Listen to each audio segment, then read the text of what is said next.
Terima kasih kepada Ibu yang telah menyampaikan sambutannya. Selanjutnya, acara yang ditunggu-tunggu yaitu tausiah yang akan dibawakan oleh Abi Fahri Nabhan Rabani SPSI. Kepadanya kami persilahkan. Allahu Akbar. Assalamualaikum wabarakatuh. Disuruh pakai ini. Labbaik Allahumma labbaik. Labbaik la syarika lak labbaik. Innal hamda wan ni'mata lak wal mulk la syarika lak. Bisa diikuti? Labbaik Allahumma labbaik. Labbaik la syarika lak. Innal hamda wan ni'mata laka wal mulk la syarika lak. Labbaik Allahumma labbaik. Labbaik la syarika lak labbaik. Innal hamda wan ni'mata lak wal mulk la syarika lak. Labbaik Allahumma labbaik. Jadi dipantiin gimana? Matiin apa gak usah? Innal hamda wan ni'mata laka wal mulk la syarika lak. Semoga ayah bunda dan ibunda Casram yang akan berangkat menunaikan haji dan kita semua yang saat ini belum diberikan kesempatan menunaikan, Abi doakan semoga sekeluarga nanti diberikan kesempatan ibadah umroh dan haji sekeluarga. Amin. Alhamdulillah, Maha Suci Allah yang memberikan kesempatan kita berkumpul dengan ayanda dan ibunda kita, guru kita hari ini dalam persiapan keberangkatan umroh hajinya. Mudah-mudahan nanti setelah pulang Allah terima amal ibadahnya, Allah jadikan orang yang diberikan mabrur, diberikan kebahagiaan di dunia dan akhiratnya surga. Salawat dan salam kepada Nabi besar kita Nabi Muhammad Sallallahu Alaihi Wasallam. Mudah-mudahan para laki-laki yang hadir di sini dengan diberikan kesempatan kita menjadi sebuah keluarga besar, semoga semuanya menjadi pemimpin orang-orang yang beriman. Apa kabar semuanya hari ini? Alhamdulillah, luar biasa. Allahu Akbar. Yes, yes, yes. Alhamdulillah.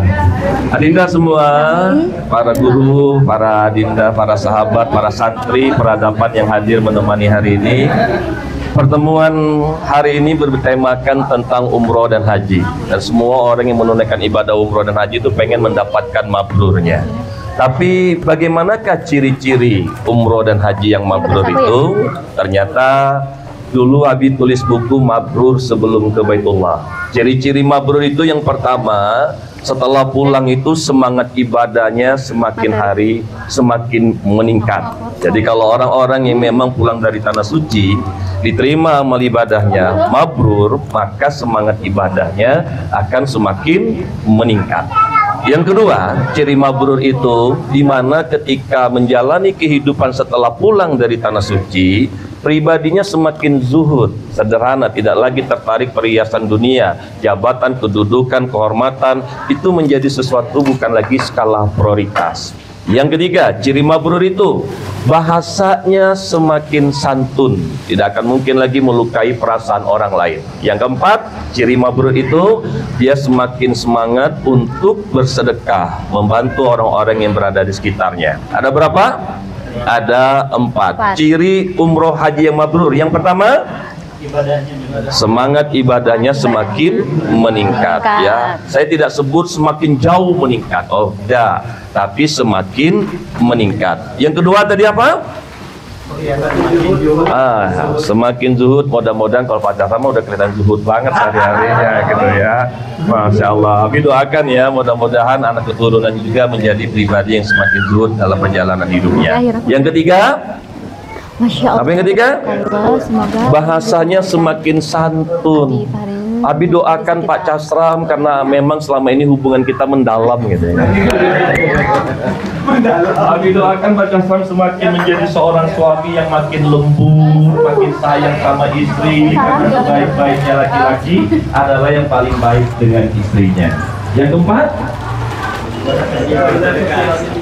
Kalau ini nggak diragukan lagi ya, kalau ayat Ibunda Dasar dengan kita ini selalu memberikan banyak hal, ilmu diberikan kepada kami, rezekinya juga diberikan kepada kita, baik dari keluarga besar Pondok Pesantren Peradaban ataupun dari Nusa. Semoga apa yang telah diberikan ke kami setelah pulang Pak makin banyak lagi ya Pak ya. Dan Nabi doakan mudah-mudahan harta anak istrinya, keluarganya nih semoga semakin berlimpah. Makin banyak pokoknya itu. Ya, nggak apa-apa deh. Ya. Oh, dimaksudkan ke YouTube, Masya Allah jadi persyaratan dia. Nah, itu tentang bab umroh haji ya. Bagaimana semua orang yang saat ini ternyata tidak menutup kemungkinan memang faktanya Allah nggak kasih kesempatan ibadah ke tanah suci. Tapi bukan berarti kita nggak bisa memiliki sifat-sifat mabrurnya. Jadi kenapa disebut buku itu mabrur sebelum ke Baitullah? Ternyata Abi banyak menemukan ada orang yang semangat ibadat tiap hari makin meningkat, tapi dia nggak pernah berangkat umroh haji. Dan itu saya temukan dalam kehidupan sehari-hari saya. Saya juga menemukan banyak kok di masjid itu ditemukan orang-orang yang zuhud, hidupnya sederhana, nggak dia tertarik dengan percintaan dunianya, perhiasan, kedudukan, jabatan, tapi dia belum berangkat ke tanah suci. Dan saya juga banyak menemukan ada orang yang bahasanya baik, lembut, santun ke orang, nggak ada melukai orang, tapi dia belum berangkat ke tanah suci. Dan kita juga menemukan banyak orang yang bersedekah, tapi dia belum berangkat ke tanah suci. Ternyata jikalau seandainya di antara adinda semua, para guru yang hadir di sini, kalau seandainya sebelum berangkat ke tanah suci kita memiliki pribadi yang setiap hari meningkatkan semangat ibadahnya kepada Allah, yang setiap hari terasa sekali nih ya, pribadinya semakin zuhud, semakin rendah hati, yang terasa sekali dalam kehidupan sehari-harinya dia berkata baik, tidak melukai perasaan orang lain, yang sehari-harinya dalam kehidupannya dia senang berbagi, senang bermanfaat, bersedekah dengan yang lainnya. Mudah-mudahan ini juga salah satu ciri-ciri mabrur sebelum ke Baitullah. Jadi kalaupun adinda pada kenyataannya tidak diberikan kesempatan berangkat ke tanah suci, Abi doakan yang hadir di sini minimal sudah punya 4 ini sebelum berangkat ke tanah suci. Insya Allah diterima oleh Allah. Kenapa? Karena faktanya memang ada orang yang mau berangkat ke tanah suci tapi tidak diberikan kesempatan untuk berangkat oleh Allah karena dia ingin membantu tetangganya.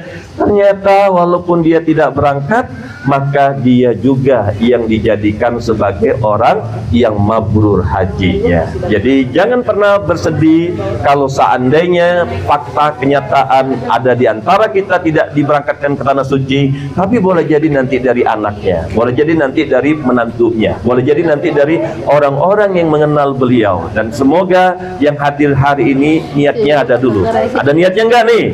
Ya, ada niat. Siapa yang niat berangkat ke tanah suci? Cung. Masya Allah ya. Jadi tahun depan kita jadwalkan keluarga besar Internusa semua berangkat ke tanah suci. Takbir. Ya, Masya Allah. Dan yang kedua, pertemuan hari ini esensinya tentang halal bihalal, karena beberapa minggu dan bulan ini tuh ini temanya halal bihalal kan tentang menyatukan hati dan merapatkan barisan gitu ya. Dan memang akhirnya energi Abi, mungkin pertemuan 1 tahun yang lalu di Family Gathering, buah hasilnya sekarang ini Abi lebih banyak aktivitas tuh menyatu-nyatukan orang, mendamai-damaikan orang, merujuk-rujukan orang, menghangatkan hubungan orang, mengharmoniskan hubungan orang. Kenapa? Karena memang perjalanan seorang dai itu pasti banyak pelajaran yang bisa diambil. Dulu Pak Casram, Internusa itu cuma 1 lembaga, nggak ada lembaga lain. Belum ada 10 tahun yang lalu Abuzi Training Center, belum ada 10 tahun yang lalu Rian Sinergi Center. Apa? Indonesia. Ya. Dan belum ada 10 tahun yang lalu Yayat Training Center. Gak ada 10 tahun yang lalu apalagi ini Asmaul Husna Training Center. Gak ada 10 tahun yang lalu Muslimat Terapis Training Center. Gak ada 10 tahun yang lalu Rohman Training Center. Gak ada. Ya, Masya Allah. Nah, dan ini itu ada.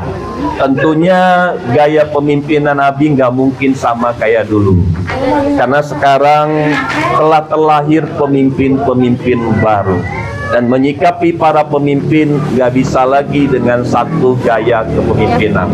Karena setiap pemimpin punya gayanya masing-masing. Setiap pemimpin punya karakternya masing-masing. Setiap pemimpin punya prinsipnya masing-masing. Setiap pemimpin punya caranya masing-masing. Setiap pemimpin punya ideologi masing-masing. Dan akhirnya saya tidak bisa memaksakan setiap pemimpin harus sama dengan kepemimpinan yang saya bawa. Hingga akhirnya berbeda kalau seandainya saya ini dituliskan di dalam Al-Quran, ikutilah Abi Fahri Nabhan Rabbani. Tapi dalam Al-Quran itu nama saya tidak ada. Yang ada itu ikutilah dia Muhammad. Tidak ada penyakit gila dalam diri beliau. Tidak ada kekurangan. Maka itulah akhirnya Abi ingatkan kepada seluruh pemimpin yang ada di sini, contohlah Nabi besar kita Nabi Muhammad Sallallahu Alaihi Wasallam. Mudah-mudahan kita bisa menjadi pemimpin orang-orang yang beriman. Dan hasilnya kini Internusa itu berada dalam sebuah posisi satu hati. Walaupun kita beda lembaga, yang penting satu hati. Banyak orang mengatakan kita ini satu hati kalau kita satu lembaga. Akhirnya seolah-olah kalau kita nggak satu lembaga, kita nggak satu hati. Dan ada juga orang berkata kita ini satu hati kalau punya niat tujuan yang sama. Akhirnya ketika baca niat tujuannya beda, akhirnya nggak satu hati. Banyak orang mengatakan kita ini satu hati kalau satu gurunya.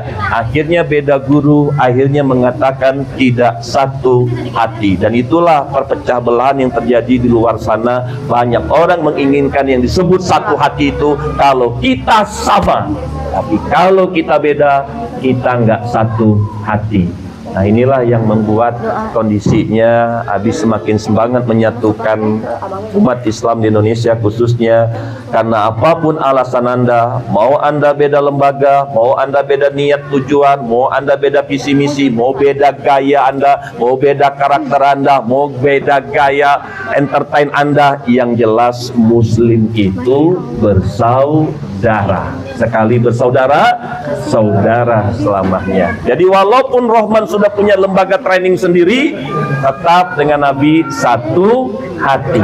Setuju? Nah, jadi Ayanda dan Ibunda Dasraf, insya Allah nih ya, keluarga besar Internusa, walaupun kita ketemu sekali setahun, pas ketemu, insya Allah nggak ada yang beda. Semua memiliki hati yang sama, keinginan yang sama. Semua di sini adalah orang-orang yang belajar agama. Semua di sini adalah orang-orang yang saling mencintai karena Allah. Dan mungkin di antara kita keimanan dan ketakwaannya pun juga berbeda-beda. Sekarang mungkin ketakwaan kita di level tertinggi, boleh jadi suatu hari nanti kita agak sedikit menurun. Yang dulu terendah malah naik. Ini variasi ujian hidup di dunia. Tidak ada yang kekal dan abadi kecuali nanti ketika kita sampai di surga. Takbir! Jadi Masya Allah, ketika melihat Bang Faisal ini, walaupun nggak punya lembaga training center, tapi dia seorang pemimpin di inovasi. Oh, Masya Allah ya. Dia juga seorang leader berada di rumah zakat apa? Amal soleh. Jadi tetap aja beliau punya kepemimpinan juga, punya gayanya juga, punya seninya juga. Maka hari ini ketika bertemu dengan para santri yang juga hadir, yang dulu 10 tahun yang lalu kami menyaksikan para alumninya sama seperti Anda, Abi doakan kalian juga jadi pemimpin orang-orang yang beriman. Hanya tuh tip Abi, jangan sampai nanti semua jadi pemimpin tapi nggak satu hati. Maka Internusa yang dulunya fungsinya merupakan satu lembaga, kini Internusa itu menjadi keluarga besar. Jadi beda ya, Internusa satu lembaga dengan keluarga besar Internusa itu berbeda. Keluarga besar Internusa itu adalah keluarga yang di dalamnya orang-orang yang satu hati walaupun beda lembaga. Setuju? Nah, jadi adinda semua, Abi mengucapkan terima kasih kehadirannya hari ini. Insya Allah dengan doa yang ditutup di akhir ya pertemuan kita hari ini, membawa kita suatu hari nanti benar-benar tercapai keinginan kita, yaitu apa? Berkumpul kembali di surga sekeluarga. Ya, sekeluarga apa? Sekeluarga kandung Anda, sekeluarga teman-teman Anda, sekeluarga lembaga-lembaga Anda. Yakinlah bahwa apa yang kita prasangkakan selama ini ke Allah, Allah akan mudahkan urusan kita semua. Nah, dan yang terakhir, bagaimana agar satu hati ini bisa kita jaga? Apakah harus ada pamali getring lagi 1-2 bulan ke depan? Ternyata nanti pemimpin pada sibuk semua, dan akhirnya nggak terjadi pamali getring. Ya, apakah saat itu tidak terjadi kita nggak satu hati? Oh, tidak. Ya. Mau terjadi atau enggak, komitmenkan tetap saja kita semua muslim bersaudara. Satu hati tidak mesti ditentukan dari kita bertemu atau tidaknya kita, karena boleh jadi memang orang-orang yang ada di hadapan kita punya ujian yang berbeda. Justru di saat itulah kita menunjukkan kalau betul kita satu hati. Doakan orang-orang yang tidak ada berada di hadapan kita. Nah, Masya Allah, maka ada cara yang paling cepat untuk membuat kita satu hati walaupun beda. Bagaimana caranya? Yaitu qanaah. Masih ingat qanaah? Menerima, merasa cukup, dan bersyukur dengan apa yang telah Allah berikan. Abi terima seluruh apa skenario yang Allah berikan kepada kita, yang tadinya 1 lembaga menjadi 10 lembaga, menjadi 20 lembaga, menjadi 3 lembaga. Karena itu semua terjadi atas izin Allah. Gak mungkin kita tolak sesuatu yang memang bukan kekuatan kita. Maka apapun yang terjadi, walaupun kita berbeda-beda, walaupun kita berbeda prinsip, gaya kepemimpinan, cara berbicara, komunikasi, tetap saja harus satu hati. Maka terima perbedaan itu tanpa syarat. Aku bilangnya lagi, terima perbedaan itu tanpa syarat, karena perbedaan itu sunnatullah. Yang kedua, yaitu apa? Merasa cukup. Walaupun Rahman jarang datang ke rumah Abi, alhamdulillah cukuplah. Ya, walaupun saat ini siapa lagi nih? Ya, Sihab dekat dengan Nabi tapi jarang datang ke rumah, alhamdulillah.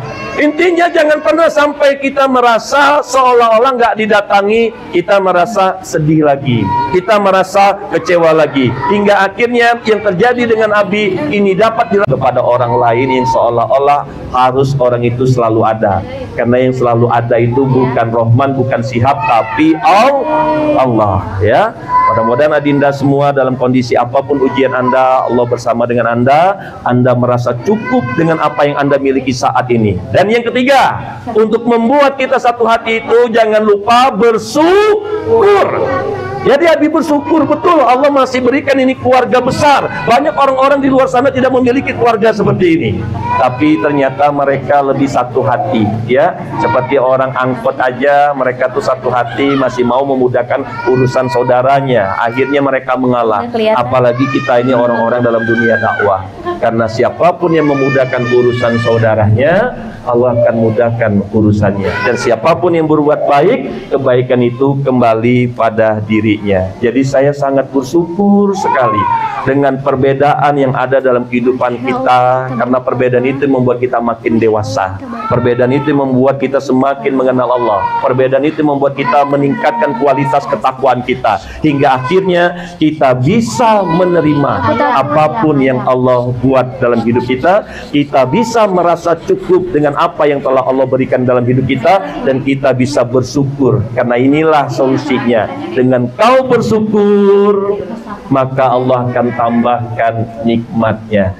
Abi rasakan itu. Jadi subhanallah, kelapangan, keikhlasan seorang Kiai Syihabuddin Muklis. Namanya udah Muklis, Masya Allah ya. Jadi memang jadi Kiai Bang Syihab kudu ikhlas. Walaupun Bang Agus nggak aktif, kudu ikhlas. Walaupun Bang Rian nggak terlalu banyak lagi bisa seperti dulu membantu, harus ikhlas. hingga akhirnya walaupun diingatkan harus ikhlas. Ditolong nanti ya. Berisik banget. Apa tuh? Ya. Mana nih mata Abi udah mulai berkurang penglihatannya. Oh ya, siap ya ya. Jadi ada 3 tadi untuk menyatukan hati kita. Oh, jangan lupa ini, Abi titip ya. Ini tuh bukan untuk kita loh. Ini tuh untuk umat Islam di Indonesia. Karena inilah yang Abi bawa. Jadi ketika menyatukan orang itu nggak susah. Yang susah tuh mendudukan orang. Karena kalau orang merasa nggak satu hati, susah didudukan, ya.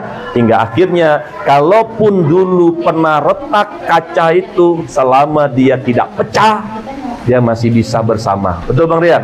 Tapi yang kita khawatirkan itu adalah umat Islam ini pecah. Selama mereka masih retak-retak aja, insya Allah. Dan Alhamdulillah, ya, dengan kita semakin mendekatkan diri kepada Allah, insya Allah semua jalan dituntun. Dan untuk melengkapi apa yang Abi sampaikan ini, insya Allah akan dilengkapi oleh adinda tercinta, guru besar kita, Abu Zi. Wah, Masya Allah. Ya, Masya Allah. Ya, ya, kita sambut dengan tepuk tangan. Ya, takbir. Bangga.